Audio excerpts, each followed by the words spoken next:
This is as delicious as a bowl of Martha Stewart's one-pot pasta. Yes, the lifestyle genius has just scored the ultimate revenge on a certain Meghan Markle, brutally exposing her, ironically, via the Sussex propaganda organ People magazine. Martha Stewart said one small thing this month, and it has not stopped moving since. In a People interview published on the 5th of August, she mentioned seeing Meghan at a dinner party just back from the palace, talking about it.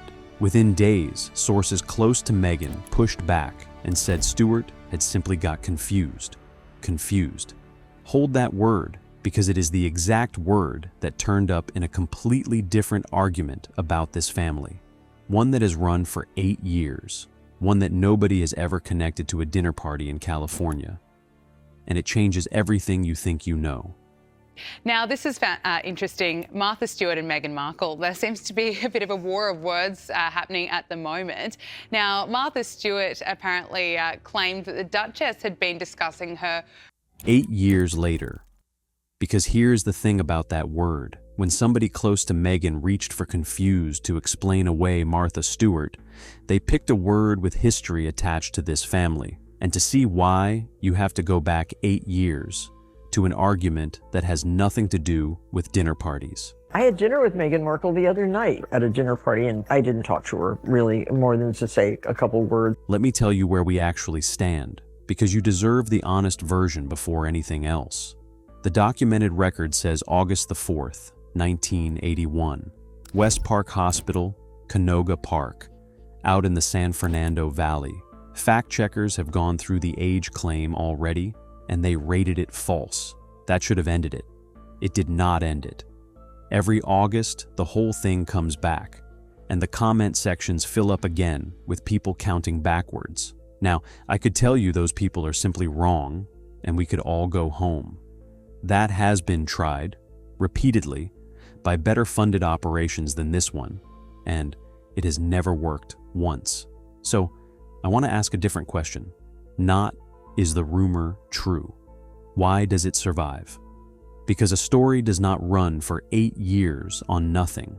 It needs fuel.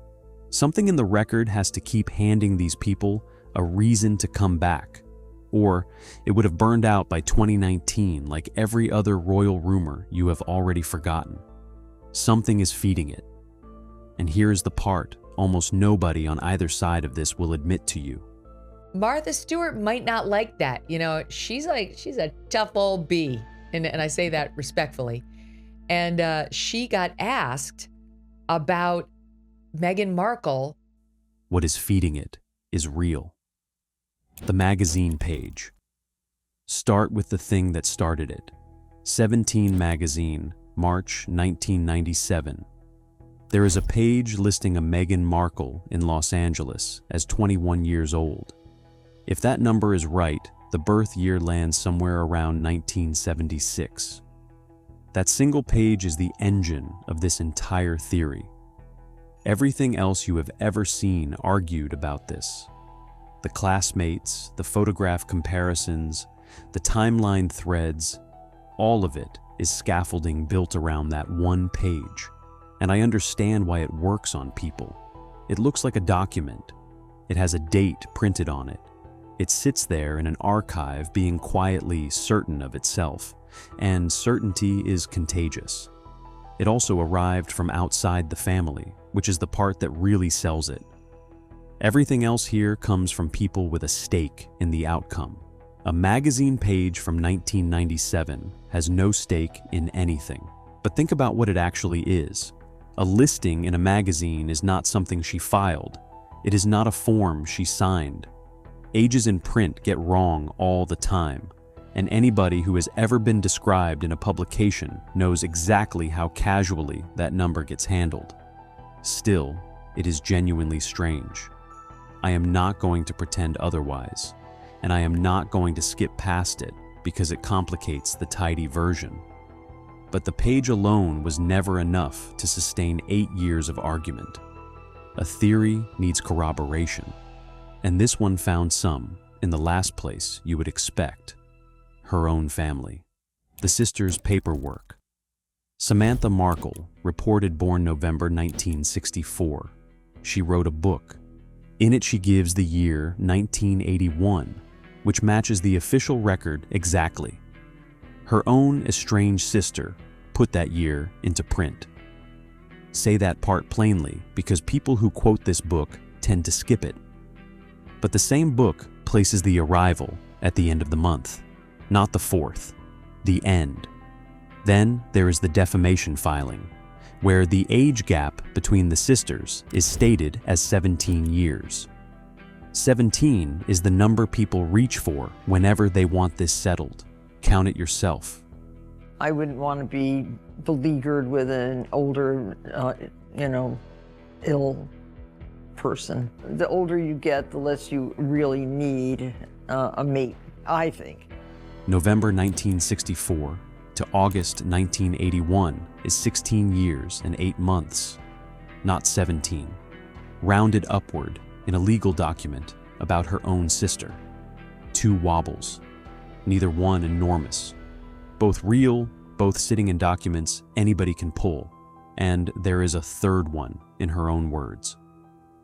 If you are finding this useful, hit subscribe before you carry on, because the second half is where the timeline actually starts breaking, and I would rather you did not miss it. Siblings out of order. In 2018, a private email surfaced in court. In it, her father's other children are described as being 15 and 17 when her parents separated. Except Samantha, reported born November 1964, is the older of the 2. Her brother was born in 1966. The older sibling gets the smaller number. They are the wrong way round. And this is not me squinting at something in bad faith to manufacture a mystery. The fact checkers who went through all of this noticed the same thing and said so in print, describing the ages as somewhat confused. Read that carefully, because this is the moment the whole argument turns. The same people who examined every one of these discrepancies and who wrote down that the ages looked confused still rated the age claim false. There is that word again. 3 inconsistencies on the record, 1 clear verdict. Both of those things are true at the same time, and the fact that they can both be true is the single most misunderstood thing in this entire argument. Because people see a fact check, acknowledge a discrepancy, and assume the acknowledgement is the story. It is not. Noticing a wobble and concluding a cover-up are 2 completely different operations, and only one of them requires evidence. So, how does anyone get from the first to the second? And more importantly, how did thousands of people get stuck halfway? How rumors eat? Here is the mechanism, and once you see it, you will not be able to unsee it anywhere else either. Take any one of those wobbles on its own, and it is nothing. A book gets a date slightly wrong. Families misremember. My own mother has told the story of my birth with 3 different weather conditions in it. A legal filing round 16 years and 8 months up to 17. Lawyers round. Everyone rounds. A private email written in an emotional moment reverses 2 siblings. If you have ever had to place your own relatives on a timeline under pressure, you know how easily that happens. Now stack them. Put all 3 in a row. Read them one after another, and something changes in your head that has nothing to do with evidence. 3 small errors stop feeling like 3 small errors. They start feeling like a pattern, and a pattern feels like intent. That is not analysis. That is arithmetic performed on your own suspicion, and it works on everybody, by the way. This is not a royal problem or an internet problem. It is how the human head handles a list. 3 unrelated things in a row start looking like 3 connected things, because a pattern is easier to hold than 3 separate accidents. Here is the test I would put to anybody.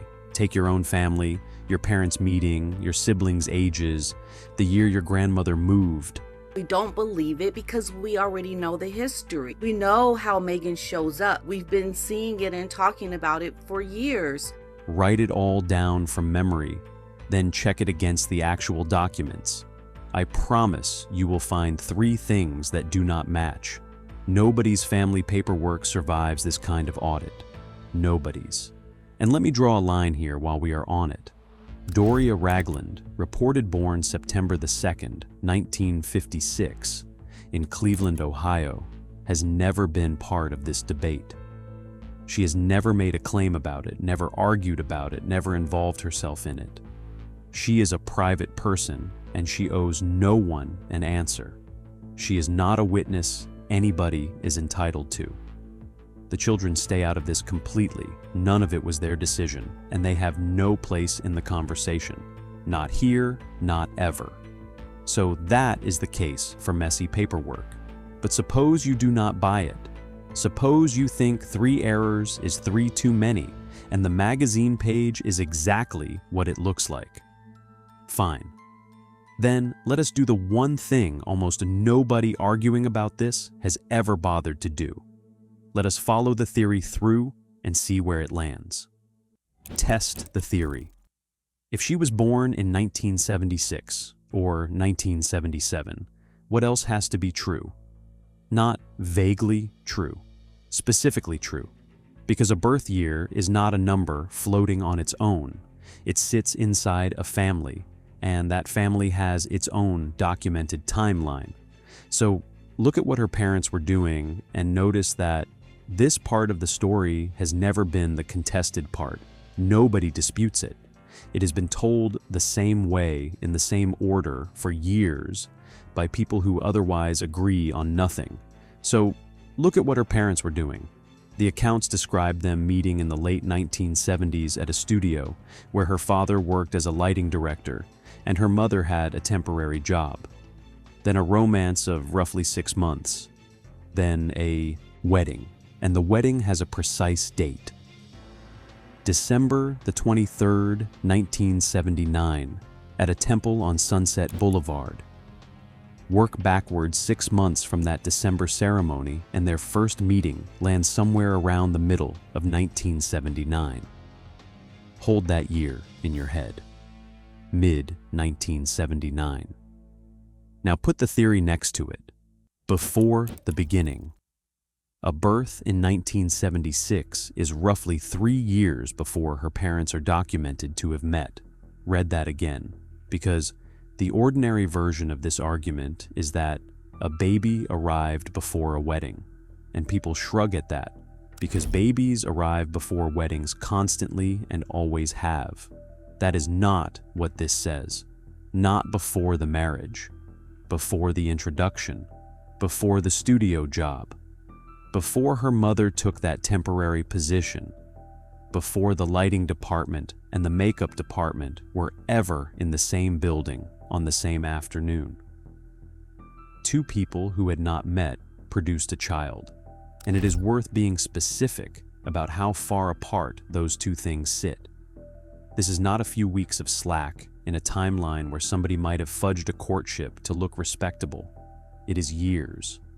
Whole years in which, according to every account of this family that exists, I don't think Meghan particularly wants to build any bridges with the UK or the royal family here. She's brought the children over because she wanted to support Harry and she wanted like him. These 2 people were strangers living separate lives in a city of millions.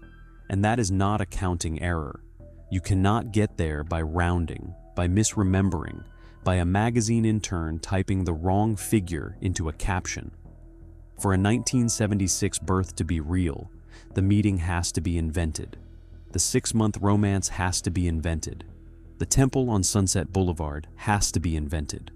The wedding date in December of 1979 has to be invented. Someone would have had to sit down and fabricate an entire family origin story out of nothing, and do it in the 1970s, decades before there was a single reason on earth to bother. Before the acting career, before the legal drama, before anybody had heard of any of these people. A cover story built for a scandal that would not exist for another 40 years. That is what the theory quietly asks you to accept. The magazine page asks you to believe in a typo. That is easy, and typos are everywhere. And if that were the whole claim, I would still be sitting on the fence with you. But the timeline asks you to believe in a conspiracy that predates its own motive by 4 decades. Those are not the same size of claim. They are not even close. And there is one more thing sitting on the record that people who argue this never bring up. Her own words. In 2015, long before any of this was a royal story, she was an actress promoting a legal drama, and she was asked about her age. Her answer is almost never repeated in full, and the full version is the whole point. She explained that actresses are advised never to give their age, that the industry treats women as though they have a shelf life. She laid out the exact incentive for concealment, clearly on the record, and then she gave the number anyway. 33. Sit with the shape of that for a second. If somebody is running a 4-year deception about her age, the very last thing she does is volunteer the figure in a magazine interview. And she certainly does not first explain to you why women in her position have a reason to lie about it, and then hand you the number in the same conversation. That is not how concealment behaves. Concealment stays quiet. Concealment declines the question, or gives a vague answer, or changes the subject. She explained the incentive to hide, then declined to hide. Why it won't die. So here's where this actually lands, and it is not where either side usually wants it. The rumor is not stupid. That is the thing I keep coming back to. There is a magazine page nobody has cleanly explained, a book with the wrong day, a filing that rounds, an email that reverses 2 siblings. Those are all genuinely on the record, and anyone who tells you the paperwork is pristine has not read it. But messy paperwork is not a hidden birth year. It is a family, remembering imperfectly, under more scrutiny than any family should ever get. And the theory built on top of it does not survive 1 hour with a calendar, because it requires a child to arrive before her parents ever met. I think that is why it will not die, honestly. Not because the evidence is strong, because the story is more satisfying than the answer. A clerical error is boring. A decades-long secret is a great night in. I read your comments. I know which one of those most people would rather be true. So, tell me your verdict below. Do you think this rumor survives because the paperwork genuinely is messy? Or because a story this good is simply too satisfying to let go of? I read every comment, and one of yours sent me down this path in the first place. Hit the like button. It helps this channel reach more people who care about these stories. And subscribe, because there is plenty more coming this week.